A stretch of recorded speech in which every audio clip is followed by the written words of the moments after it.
And the Chairman, members of the Presidential Task Force, ladies and gentlemen of the press, good evening. I would like to start, first of all, by talking about the easing of the lockdown, which has already been spoken to by the previous speakers. Of course, we cannot overemphasize this. The easing of lockdown is certainly in no way a license to relax our self-protection measures against this infection. It is also not a plan to return to business as usual. I'd like to reiterate the guidelines that we have produced as a result of the easing process and remind the public that no interstate travels is allowed except for transportation of essential commodities and services, no passenger flights, churches, mosques, and schools will remain closed, clubs, bars, parks, sporting and gaming centers will also remain closed. It is absolutely necessary that we continue to maintain those measures that will protect us. Those measures should be implemented as a bundle, because with COVID infection, you can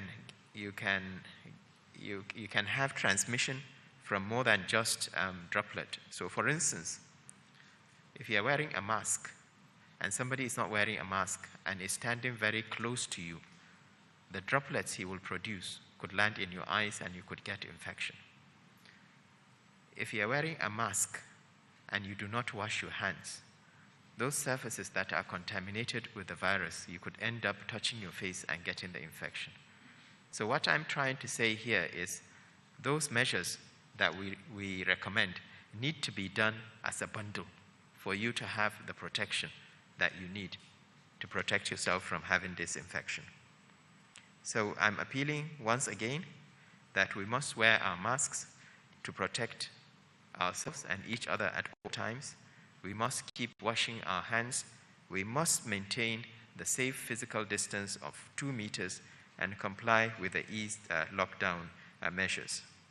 The danger of acquiring COVID is even more clear and present now that we are all slowly going back to work. In terms of Kano, a lot has been said about Kano. I would like to continue to appeal on behalf of the PTF to all religious leaders and ulamas in Kano, as well as the traditional rulers, the various influencers, and the state government to come together and confront this common enemy with a united front. We must work together to ensure that citizens continue to comply with the guidelines and the health protocols, especially those living within the Kano city walls. We are grateful to the people of Kano for their patience and understanding as we go into the second week of the lockdown. In particular, we would like to acknowledge the role of the Kano business community and the leaders of the market associations in sensitizing people and ensuring that the various guidelines we have put in place are complied with. We are frequently asked the question, what is the federal government doing about Kano? As stated earlier by the Honorable Minister of Health and the DG NCDC, we continue to work very closely with the state government to ensure that the issues in Kano are resolved as quickly as possible. We have a strong team supporting the case management aspect of the response led by the Federal Ministry of Health.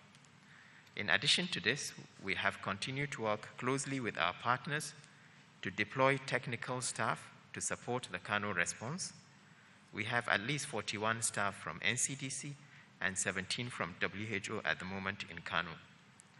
We have, through our partners, also funded 2 facilitators per local government area and will be establishing 1 sampling center per local government area in the state. We are grateful to INEC for mobilizing 30 vehicles to be sent to Kano and at least 25 ambulances mobilized through the federal government, Kakovit, Dangote Foundation, and the BUA Group. We have also secured, through our partners, an additional 20 rapid response teams that will enable us to reach people who need to be tested in Kano within a very short period of time. We have also mobilized 3,300 informants through the WHO polio program for a house-to-house search, and will be commencing a 7-day motorized campaign across major urban areas in Kano. I would like to move on by acknowledging, as usual, the contributions of our various partners and key stakeholders. In particular, I would like to acknowledge the critical role AFNET is playing in Kano, the Dangote Foundation for securing the third lab that we now have up and going, as well as the BUA Group. I would also like to thank, on behalf of the PTF, the European Union for the distribution of palliatives to Abuja residents, Union Bank, Sterling Bank, Standard Chartered Bank, Stanbic IBTC, and Coronation Merchant Bank. On a more personal note, I would like to thank the PTF team and all Nigerians for the support and condolence messages I received on the passing of my father. I'm very grateful to you all. Thank you.